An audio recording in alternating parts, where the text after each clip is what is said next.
Hey everybody, Peter Zeihan here, coming to you from Colorado. Today is the 18th of August, and the news is that the Netherlands and Denmark have received approval from the Biden administration to send their F-16s, their fighter bomber aircraft, to Ukraine as part of the defensive works. There's a lot of things that are packed in here. Let's start with the most obvious one. Even if these things start to ship today, they're not going to be there in sufficient numbers or with the infrastructure to support it in time to have any impact on this fighting season. So the summer counteroffensive that the Ukrainians are fighting in an attempt to break the Russian position in southern Ukraine and Crimea, they're not going to be able to help with that at all. There's more to having the jets than simply having the pilots. You have to have the logistical infrastructure to supply them with fuel, with spare parts, especially with munitions, and they have to be able to do all of the repairs and all of the maintenance within Ukraine proper. Now, we know for certain that the United States has been doing steps to accelerate this process over the last few months. We know that there have been a number of Ukrainian pilots across the United States and NATO bases system that have been training on the F-16s and getting flight time. But there's going to be a lot more that needs to be done in terms of the maintenance side of the equation. Okay, so that's piece one. This is something that's going to affect over the winter and then into next year. Second, the players, the Netherlands and Denmark, basically run almost exclusively American-equipped forces. So there is no way that this came out of left field. Copenhagen and The Hague undoubtedly have been coordinating with Washington since the beginning on this, and if they're doing it, you can bet your ass that there are going to be any number of NATO countries, up to and including the United States, who are going to be following suit now that the seal has been broken. It's just a question of timing. Now, again, this is something that's going to impact our operations over the winter and into next year, not right now. Third, what's next?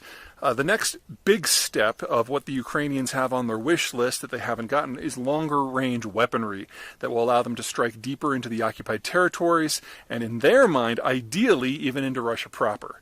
Now, the primary reason why this specific request has been denied so far by all of the Western allies is they don't want to provoke the Russians to a direct fight. But as the Russians move deeper and deeper into isolation, and as it becomes possible that this is going to be a broader conflict in economic terms, even if not in military ones, that argument has been losing luster in a number of places in the Western world. No one wants to start World War III, obviously, but it's pretty obvious who's doing the raping and the genocide, and that is no one on the west side of the line.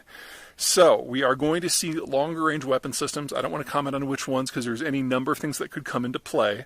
And the argument that they cannot be used within Russia proper is weakening as well. Now, it's a political decision if they decide to remove that stricture. But if you look at what's been happening over the last few weeks, the Ukrainians have been provided with Storm Shadow missiles by the Brits, and that's a longer-range weapon system more than capable of striking into Russia proper, but the Russians have not once used it to do so. At the same time, the Ukrainians have developed a number of weapon systems, including drones launched by Special Forces troops and suicide drones that are maritime in style to directly attack Russian targets within Russia proper. They don't necessarily need Western tech to take the war to Moscow. And since we're seeing this blurring of capabilities, the idea that simply because a weapon has a range that could be problematic, that it automatically is problematic, that argument is fading very, very quickly. There's still going to be a lot of brackets on all of this. This is not going to be something that's going to change overnight. But now that they're going to be getting NATO fighter aircraft that clearly have the capacity, if you put an extended range fuel tank on them, to strike Moscow directly, you got to ask yourself, what else can be pushed across the line at this point? And that's the discussion that's going to be happening in Brussels, in London, in Berlin, in Paris, and Washington quite aggressively over the next couple of months. And by the time we get to the end of the year, I have no doubt that in addition to longer-range missiles, artillery systems, and jets, there'll be a whole phalanx of additional technologies going to be handed over in order to help the Ukrainians out. And for those of you who say that this is costing the United States too much, number one, check your math. With the exception of 2 Patriot batteries, every single other thing that has has been transferred from the United States to this point has been spare parts and decommissioned equipment that we were going to have to pay to dismantle. So in many ways, the Ukraine war has saved us a lot of money. And second, if you think the money has been stolen, you're literally just making that up. Call your congressperson, because they have every day a full list of every piece of equipment, how it was used, how it was transferred, and how much money it actually cost the United States. And anyone who tells you otherwise is lying to you. All right?